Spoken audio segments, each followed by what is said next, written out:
Students, and welcome to another class of computer education 6th class. Today आज हम discuss करेंगे managing files and folder. जैसे कि आप लोग जानते हैं कि यूनिट 2 में हम लोगों ने विंडोज को चलाना सीखा कि कैसे हम स्टेपिंग इनटू विंडोज कर सकते हैं, और फिर हमने वर्किंग विद विंडोज सीखा कि विंडोज के साथ काम कैसे करना है और किस तरह से उसको ओपन करना है। अब आ जाता है the third topic in your unit 2, managing files and folders। ठीक है, फाइल्स को मैनेज कैसे करना है और अपने फोल्डर्स को मैनेज कैसे करना है, तरतीब कैसे देना है, वो सारी जो है तफसील हम इसमें डिस्कस करेंगे आज के लेक्चर में। So follow my instructions. One of the main features of Microsoft Windows is to manage files and folders। ठीक है, माइक्रोसॉफ्ट विंडोज की मेन फीचर्स में से एक जो है उसकी खूबी ये है कि वो फाइल्स और फोल्डर्स को मैनेज करता है। ठीक है, computer stores data in the form of files. Computer जो सारा हम उसको डेटा देते हैं उसको स्टोर यानी कि उसको अपने अंदर कैसे रखता है, in the form of files. Files की सूरत में छोटी छोटी फाइल्स बन जाती हैं जिसके अंदर आपका डेटा मौजूद होता है। Files are organised in the folders. Files जो है फर्दर किस में ऑर्गेनाइज होती हैं, किस में तरतीब दी गई होती है, फोल्डर्स में। ठीक है, सबसे पहले फाइल्स में डेटा स्टोर हो जाता है और वो फाइल्स फोल्डर्स में स्टोर हो जाती हैं, तो ये एक पूरा फोल्डर बन जाता है। These files and folders are stored in the drives such as hard disk, CD, DVD and flash memory। ठीक है, ये फाइल्स या फोल्डर जो है ये हार्ड डिस्क या CD, DVD या फ्लैश मेमोरी में स्टोर हो जाती हैं। A user can easily store and retrieve data with the use of files and folders। ठीक है, एक यूजर अपना डेटा को स्टोर और उसको दोबारा से निकालना। ठीक है, रिट्राइव मतलब दोबारा से निकालना, उसको देखना, दोबारा से उसको दोबारा से हासिल कर सकता है with the help of these files and folders के। फॉर एग्जांपल, अगर आपने जो है एक अपने घर में एक अलमारी बनाई है और उसके अंदर डिफरेंट बुक्स रख दी हैं। ठीक है, तो आपने हर शेल्फ पे नाम लिख के लगा दिए हैं कि ये इस्लामियात का पोर्शन है, ये केमिस्ट्री का पोर्शन है, ये बायोलॉजी का पोर्शन है, ये इंग्लिश का पोर्शन है। ठीक है, तो आप जब भी बुक निकालने जाएंगे तो आपको जिस किस्म की जिस सब्जेक्ट की बुक चाहिए होगी आप आराम से निकाल के पढ़ लेंगे। अगर वो सारी बुक्स मिक्स होंगी तो आपको सारे जो है वो जो आपका रैक है, जो आपकी अलमारी है, उसको सारी को आपको एक दफा खोलना पड़ेगा और उसको देखना पड़ेगा कि कहाँ मेरी बुक है और किस तरह से मैं उसको ढूंढूं, तो ये ज्यादा मुश्किल है। अगर आपकी जो बुक्स हैं वो ऑर्गेनाइज्ड हैं तो वो आपको आसानी से बुक मिल जाएगी। तो ये भी कंप्यूटर यही करता है। ठीक है, कि जो है डिफरेंट फाइल्स और फोल्डर्स में आपके सारा डेटा ऑर्गेनाइज कर देता है। जब भी आपको जरूरत पड़ती है उस डेटा की तो आप वो उसी फाइल को क्लिक करते हैं और वही वाला डेटा आपको मिल जाता है जो आपको चाहिए होता है। ठीक है, आए हम फाइल के बारे में पढ़ते हैं। अब file is a collection of data that is stored in a computer. File क्या होती है? ये एक डेटा का कलेक्शन है, डेटा का मजमुआ है जो कि कंप्यूटर में स्टोर हो जाता है। ठीक है, there are different types of files such as text files.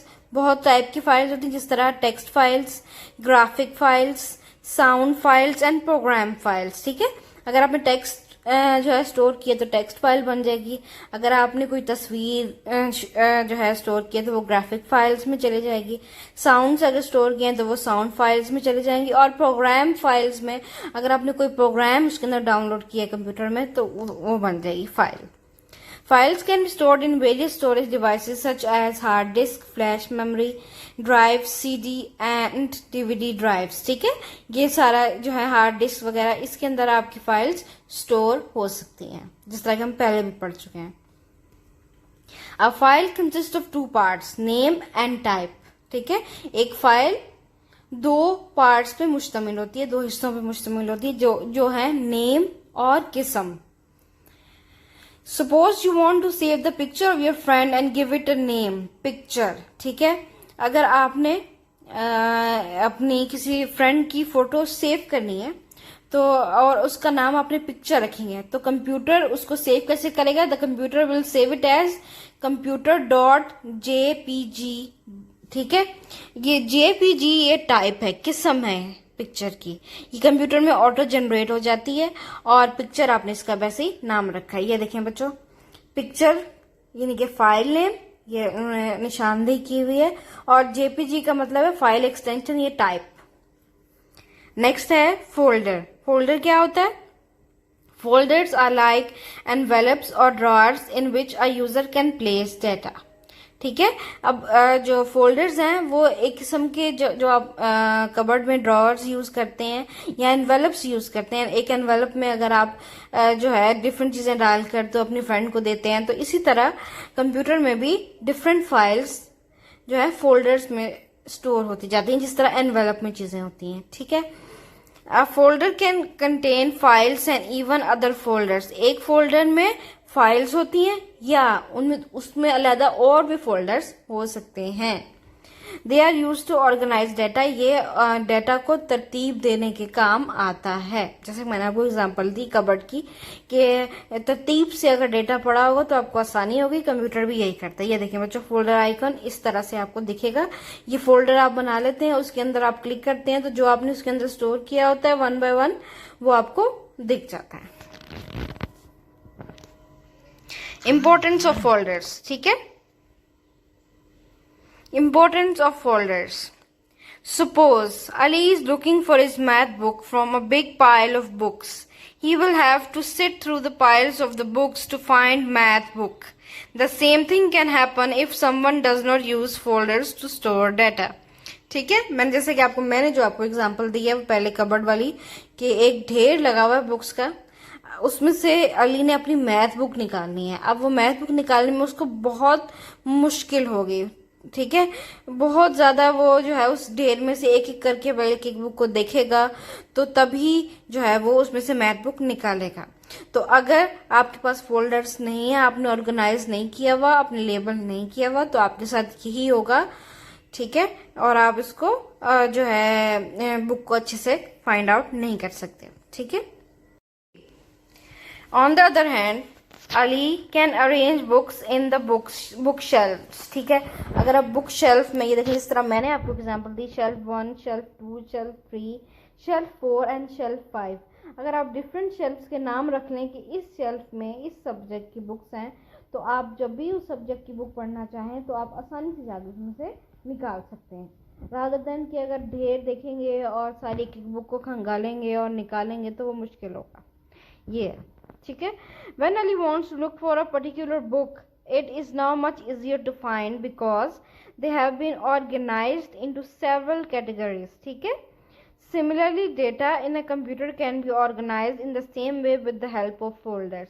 कि फोल्डर्स की मदद से कंप्यूटर में हम डेटा को इसी तरह ऑर्गेनाइज करते हैं जिस तरह अली ने इस शेल्फ में बुक्स को ऑर्गेनाइज किया, उनके नाम रख दिए।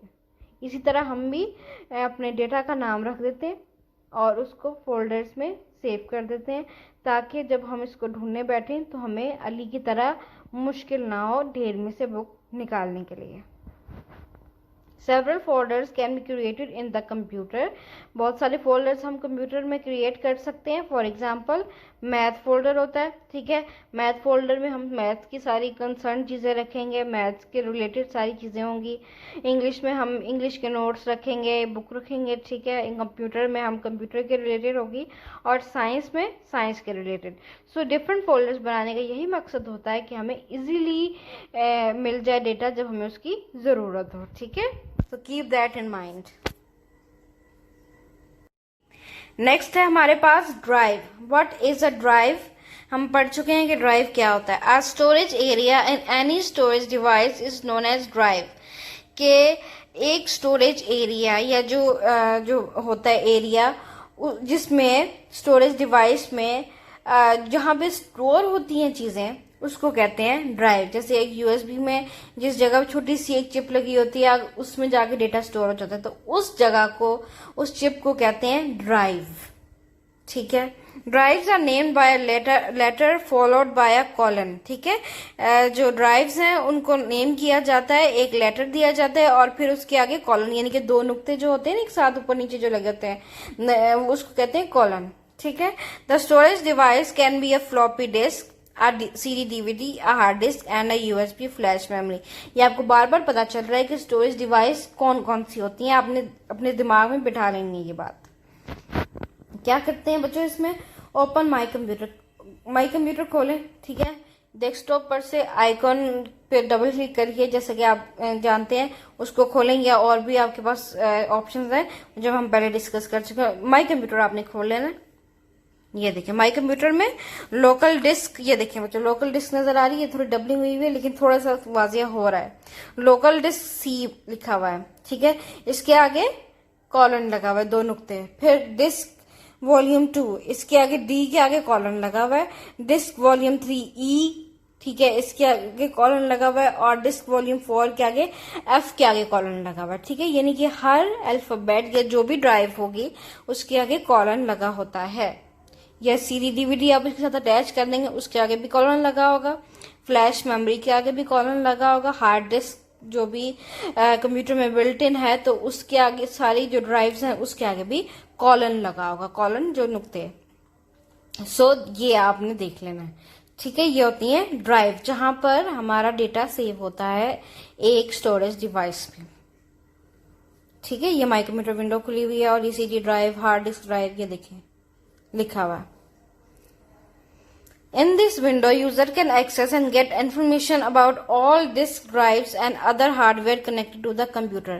जब भी आपने कंप्यूटर में कोई चीज कनेक्ट की है या उसके बिल्ट इन मेमोरी देखनी है तो आपने माई कंप्यूटर में जाना है, उसमें आपको सारी डिटेल मिल जाएगी कि कौन सी डिस्क में आपने कौन सा डेटा रखा हुआ है और कौन कौन सी डिस्क इसमें अवेलेबल है, जो कि आपने अटैच भी किया अपने कंप्यूटर के साथ, वो भी आपको इसमें नजर आ जाएगी, ठीक है। नेक्स्ट है क्रिएटिंग अ फोल्डर। अब हमने बेनिफिट्स ऑफ फोल्डर तो देख लिया और फोल्डर जो है क्या होता है इस बारे में भी हमने जान लिया। अब हम जानेंगे कि फोल्डर को बनाते कैसे हैं या क्रिएट कैसे करते हैं एक विंडो में। When a user wants to sort and manage files and data, she creates a new folder।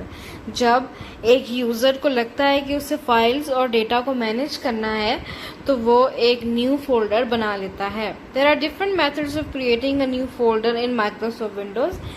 मुख्तलिफ जो है तरीके होते हैं जिन तरीकों से हम Microsoft Windows में एक न्यू फोल्डर बना सकते हैं, जो कि नीचे दिए हुए आप देखें। सबसे पहला वाला क्या है, creating a folder using right click menu. Right click menu से हम किस तरह से फोल्डर को क्रिएट कर सकते हैं, आए हम देखें। Right click anywhere on the desktop. आपने देखना है डेस्कटॉप पे जाना है, डेस्कटॉप के ऊपर कहीं भी आपने राइट क्लिक करना है, not left click, right click करना है आपने। फिर क्या होगा, राइट क्लिक मेन्यू अपीयर्स। फिर जैसे ही आप राइट क्लिक करेंगे तो एक राइट क्लिक मेन्यू अपीयर हो जाएगा, ये इस तरह आएगा। ये देखें बच्चों आपकी स्क्रीन पे डेस्कटॉप पे। Move mouse over new. अब राइट क्लिक मेन्यू जब खुलेगा तो उसमें एक न्यू का ऑप्शन होगा, आप उसके ऊपर जाएंगे, मूव करेंगे माउस को। फिर क्या होगा, न्यू के आगे फोल्डर का ऑप्शन होगा, फोल्डर पे आपने जाना है। The new folder appears displaying the temporary name. ठीक है, जब आप उस फोल्डर के ऊपर क्लिक करेंगे तो एक जो न्यू फोल्डर है वो अपीयर हो जाएगा, नजर आ जाएगा, जिसका टेम्परेरी आर्जी तौर पर नाम होगा न्यू फोल्डर। इनके जो कंप्यूटर इसका नाम रखेगा वो, ये देखिए इस तरह का न्यू फोल्डर होगा जो लिखा हुआ है यहाँ पर स्क्रीन पे आप देखें। उसके बाद आएगा type a name for use the new for the new folder. ठीक है, अगर आपने फोल्डर को न्यू फोल्डर के नाम से नहीं रखना बल्कि अपना कोई नाम केमिस्ट्री, बायोलॉजी या माई वर्क के नाम से देना है तो आप उसका वो नेम टाइप करें जो आपको चाहिए फोल्डर का। ये देखें, देखिए जिस तरह इसने माई वर्क इस फोल्डर का नाम टाइप किए एंड प्रेस एंटर, और फिर आपने एंटर दबा देना है। इससे आपका वो जो नाम है आपका इस नाम का फोल्डर बन जाएगा, क्रिएट हो जाएगा। ठीक है, a folder with the name my work has been created on the desktop. ठीक है, डेस्कटॉप पे माई वर्क के नाम से एक फोल्डर क्रिएट हो गया। ठीक है, तो एक न्यू फोल्डर क्रिएट हो गया। अब आप इस फोल्डर के अंदर अपने फाइल्स, डेटा को मैनेज कर सकते हैं। A file folder name can contain up to 255 characters including spaces। ठीक है, ये आपने याद रखना है कि जो फाइल और फोल्डर का नेम है वो 255 कैरेक्टर्स से ज़्यादा, यानी कि 255 अल्फ़ाबेट्स से ज़्यादा ना हो। और इसमें जो है सिंबल्स नहीं आता, जैसे हैश और कॉलन और स्टार और साइन ऑफ इंटरोगेशन और ग्रेटर देन और लेस देन, इस तरह की साइंस इसके अंदर आप यूज नहीं कर सकते नेम में, ठीक है। तो आपने ये ध्यान रखना कि ये किस तरह क्रिएट हुई है। दूसरा तरीका है एक न्यू फोल्डर क्रिएट करने का। Create a folder from file menu. File menu से आप फोल्डर क्रिएट कर सकते हैं। ओपन माई डॉक्यूमेंट्स फोल्डर, आपने डेस्कटॉप पे जाना है और उस पर माई डॉक्यूमेंट्स का जो आइकन है उस पर डबल क्लिक करके खोल देना उसे, ठीक है। फिर आपने उसमें देखना है क्लिक फाइल मेन्यू, जो ऊपर दिया हुआ है ना फाइल मेन्यू, जो बिल्कुल ऑन द टॉप ये देखिए दिया था, ये एडिट के साथ एक फाइल है। फाइल में फाइल को आपने क्लिक करना है। फाइल को आपने क्लिक करने के बाद उसके अंदर एक न्यू लिखा आएगा, न्यू वाला ऑप्शन होगा, उसमें माउस को मूव करना है। फिर फोल्डर का ऑप्शन आएगा उसके आगे, उसको आपने फोल्डर के ऑप्शन को उसके आगे से क्लिक कर देना है और आपका एक न्यू फोल्डर अपीयर हो जाएगा, नजर आ जाएगा, जिससे एक टेम्परेरी नाम आर्जी तौर पर नाम होगा न्यू फोल्डर, जैसे पहले हुआ था, ठीक है। फिर आपने इसको टाइप और नेम कर देना है इसके ऊपर और एंटर का बटन दबा देना है और आपको फोल्डर उसी नेम का बन जाएगा जो नाम आप उसका टाइप करेंगे, ठीक है। तो ये एक दूसरा तरीका है अपना एक न्यू फोल्डर बनाने का, ठीक है। Third one is creating a folder from file and folder task pane, के एक जो है फोल्डर टास्क पैन में से अगर हमने फोल्डर बनाना हो एक न्यू फोल्डर तो वो कैसे बनाएंगे। माई डॉक्यूमेंट्स उसी तरह आपने खोल देना है, ठीक है, ओपन कर देना है डबल क्लिक करके। Click on make a new folder in the file and folder task pane, ठीक है। क्या करना है आपने, आपको जो है लेफ्ट साइड पे ब्लू कलर में फाइल एंड फोल्डर लिखा हुआ नहीं, ये इसमें से आपने मेक अ न्यू फोल्डर वाले ऑप्शन पे क्लिक कर देना है, ये जो ब्लू कलर में आ रहा है, ठीक है। मेक अ न्यू फोल्डर में क्लिक कर देना जिसपे हैंड का निशान भी बना हुआ है, ये आप देख लें। फिर क्या, the new folder appears displaying a temporary name, ठीक है। उसी तरह एक न्यू फोल्डर आ जाएगा जिसका नाम होगा न्यू फोल्डर, जिसका आरजी नाम होगा जो कंप्यूटर ने रखा होगा। आप क्या करेंगे कि उसके ऊपर जो भी अपना नाम फोल्डर का देना हो वो टाइप करके एंटर का बटन दबाएंगे तो एक नया फोल्डर बन जाएगा, ठीक है। तो ये तीसरा तरीका था एक नए फोल्डर बनाने का अपने कंप्यूटर में या विंडोज में, ठीक है। इस तरह से बच्चों आप एक नया फोल्डर या एक नई फाइल क्रिएट कर सकते हैं अपने कंप्यूटर में। 3 तरीके होते हैं, आपने जहन में रखना है कि तीनों तरीकों से आप एक नया फोल्डर बना सकते हैं। पहला तरीका क्या था बोला, राइट क्लिक मेन्यू से, कि जहाँ डेस्कटॉप पे अपने ही राइट क्लिक करेंगे तो जो है एक राइट क्लिक मेन्यू आ जाएगा और उससे आप न्यू फोल्डर बना सकते हैं। फिर दूसरा तरीका क्या था कि फाइल मेन्यू में से हम कर सकते हैं। माई डॉक्यूमेंट्स में जाकर फाइल मेन्यू में क्लिक करेंगे तो आपको न्यू फोल्डर जो है वो क्रिएट करने की ऑप्शन आएगी, वहाँ से आप क्रिएट कर सकते हैं। और बच्चों आपने ये बात याद रखनी है कि जब कंप्यूटर न्यू फोल्डर बनाएगा तो वो अपना नेम न्यू फोल्डर देगा, ठीक है। उसको न्यू फोल्डर लिखा होगा, लेकिन आपने जो भी नाम रखना हो आप उसी स्पेस के अंदर उसको इरेज करके न्यू फोल्डर को तो अपना जो है रिक्वायर्ड नेम उसमें टाइप करके उसका एंटर का बटन दबाएंगे तो आपको उसी नेम का फोल्डर बन जाएगा। तो ये होता है तरीका एक विंडोज़ में फोल्डर बनाने का, और फोल्डर की अहमियत का मैं आपको पहले बता चुकी हूँ, ठीक है। तो आप इसको रन करें, रीड आउट करें और समझने की कोशिश करें, ठीक है, और नोट्स बनाते जाएं, ठीक है। टेक केयर, अल्लाह हाफिज़, टिल द नेक्स्ट टाइम। यहीं से हम दोबारा शुरू करेंगे जो अगला नेक्स्ट टॉपिक हमारा है क्रिएटिंग अ ब्लैंक फाइल। तो stay tuned to my lectures and अल्लाह हाफिज़।